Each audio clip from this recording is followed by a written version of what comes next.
In the next few lessons, we're going to cover some of the basic editing functions. I've split them up into short individual videos to make it easier for you to find later on in case you need to watch them again.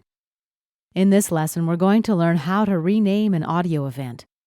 Audio events are what your recorded audio input is called when you see it in Cubase's event display area. Let's take a look at some of the stuff I recorded here.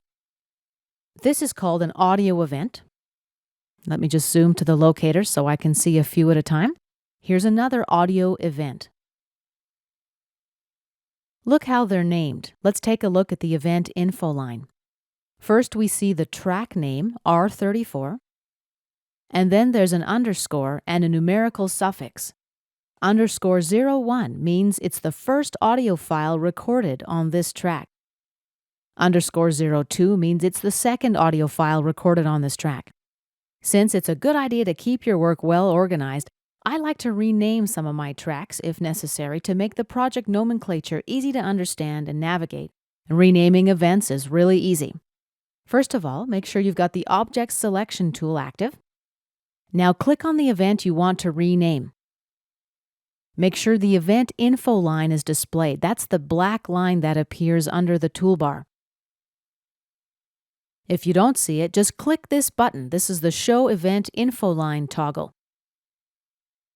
Now, if you don't see these switches, just right-click on any tool on the toolbar and select View Switches.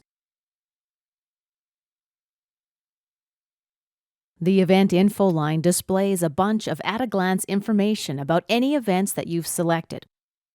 Under the word File at the far left is the file name, 34-rename. Let's left-click on it once, and then type in a new name. I'll call it Rename VoiceOver. Press Enter to accept. This action renames the file directly on your hard drive and not only within this project file. Let's take a look at the updated audio event name. And this concludes our lesson on renaming an audio event. Next, we're going to take a look at resizing events.